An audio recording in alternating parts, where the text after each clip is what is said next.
Hello guys, நான் தான் உங்கள் பஞ்சாபில் பேசுகிறேன் காய்ஸ். இன்றைக்கி நம்ம வீட்டில் வந்து பருப்பு வடை செய்யலாம்னு முடிவு பண்ணியிருக்கோம். இங்கே பாருங்கள், இது என்ன செஞ்சு முடிக்கலாம், மாவாக இருக்குது. உங்களுக்கு மாவு எப்படி அரைச்சிருக்காங்கன்னு அம்மா காய்ஸ் இங்கே பாதி பருப்பு இருக்குது, எடுத்துக்காட்டு எப்படி அரைக்கணும்னு சொல்லு.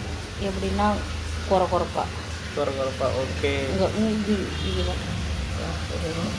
இப்படி குறப்பாக அரைச்சிக்கணும் காய்ஸ். நீங்கள் வந்து வீட்டில் செய்கிறதா இருந்தால் காய்ஸ். இப்போ நம்ம மசாலா வந்து ஒன்றா பெஞ்சிக்கிட்டாச்சு. எல்லாம் சோம்பு, அப்புறம் என்ன போட்டிருக்கேன்,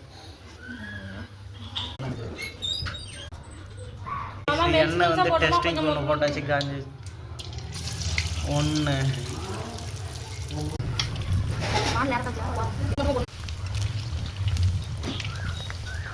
காய்ஸ், ஒரு வழியாக நம்மளுக்கு வடை வந்து கையில் வந்துடுச்சு. அம்மா வந்து செஞ்சு கொடுத்துட்டாங்க.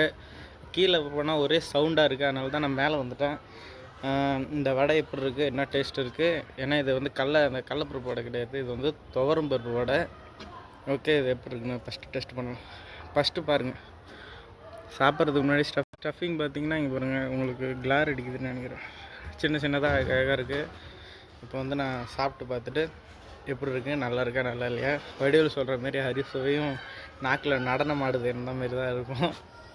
ஓகே guys, சாப்பிட்டு பார்க்கலாம். சூடாக இருக்குது, ரொம்ப சூடாக இருக்குது.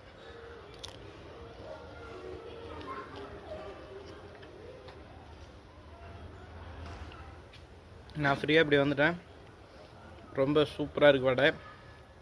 உங்கள் வீட்டில் நீங்களும் செஞ்சு பாருங்கள். துவரம் பருப்பில் செஞ்சு பாருங்கள்.